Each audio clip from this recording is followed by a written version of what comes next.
Hello everyone. ఈరోజు నేను నా కౌశలం ఎగ్జామ్ గురించి ఈ షార్ట్ వీడియోలో ఎక్స్ప్లెయిన్ చేయబోతున్నాను. సో నాకు ఈరోజు మార్నింగ్ 11కి ఎగ్జామ్ అయితే జరిగింది. Kaushalam work from home job exam అయితే జరిగింది. సో నా ఎగ్జామ్ గురించి నేను ఫస్ట్ మీకు రిజిస్ట్రేషన్ ప్రాసెస్ గురించి ఎగ్జామ్ దాకా ఎక్స్ప్లెయిన్ చేస్తాను.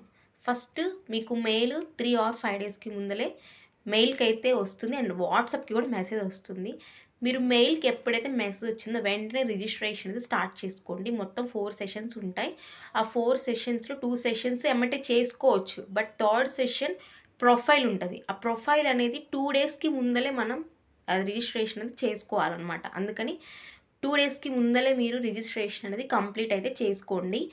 అలా రిజిస్ట్రేషన్ అయిపోయినాక మీకు అసెస్మెంట్ అయితే అక్కడ ఎగ్జామ్ అయితే కరెక్ట్గా వస్తుంది. సో నాకైతే ఏం జరిగిందంటే నేను ఎగ్జామ్ రోజు చేసుకోవాలి కదా అని ఎగ్జామ్ ముందు రోజు రిజిస్ట్రేషన్ చేశాను. బట్ కానీ ప్రొఫైల్ అనేది 2 డేస్కి ముందలే చేసుకోవాలి అని నాది లాక్ అయిపోయింది. సో అందుకని నేను మీకోసం చెప్తున్నాను, ముందరగానే చేసుకోండి. ఎమ్మటే మెసేజ్ వచ్చింది కాబట్టి మెసేజ్ వచ్చిన రోజే మీరు రిజిస్ట్రేషన్ అయితే కంప్లీట్ చేసుకోండి. సో నాకు ప్రొఫైల్ లాక్ అయినా కానీ అసెస్మెంట్ అయితే జరిగింది. సో ఇప్పుడు అసెస్మెంట్లోకి వస్తాను. First skill assessment and next communication assessment అనేది జరుగుతుంది. స్కిల్ అసెస్మెంట్ వచ్చేసి 40 క్వశ్చన్స్ 45 మినిట్స్ అయితే ఉంటుంది. ఫస్ట్ అర్థమెటిక్ నుంచి 10 క్వశ్చన్స్, నెక్స్ట్ సైకోమెట్రీ నుంచి 10 క్వశ్చన్స్, నెక్స్ట్ టెక్నికల్ గురించి 20 క్వశ్చన్స్, టోటల్ 40 క్వశ్చన్స్ 45 మినిట్స్ అయితే జరుగుతుంది. సో నెక్స్ట్ అంటే నేను ఇప్పుడు డిగ్రీ నాది బీఎస్సీ కంప్యూటర్స్ అనమాట. నా సబ్జెక్ట్ అనమాట బీఎస్సీ కంప్యూటర్స్ మీద నాకు ఎగ్జామ్ అయితే జరిగింది.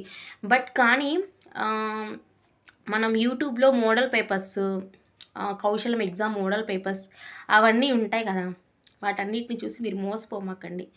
అందులో చాలా ఈజీగా ఉన్నాయి. అర్థమెటిక్ కానీ, ప్రాఫిట్ అండ్ లాస్ కానీ, ఏజెస్ కానీ, ఏ ప్రాబ్లం అయినా చాలా అంటే చాలా ఈజీగా ఉంది.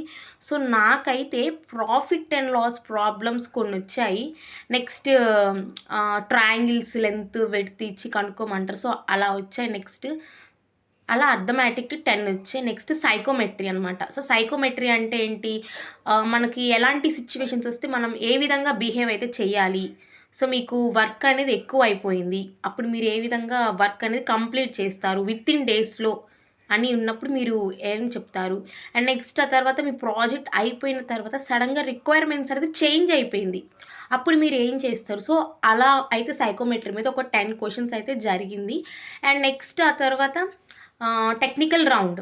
సో నార్మల్గా ఇప్పుడు బీటెక్ స్టూడెంట్స్ అయినా డిగ్రీ స్టూడెంట్స్ అయినా కంప్యూటర్ కాబట్టి మనం టెక్నికల్ క్వశ్చన్స్ అంటే మనం ఏం ఆలోచిస్తాం, కోడింగ్ మీద, సి లాంగ్వేజ్ మీద, జావా మీద, పైథాన్ మీద అలా వస్తాయి.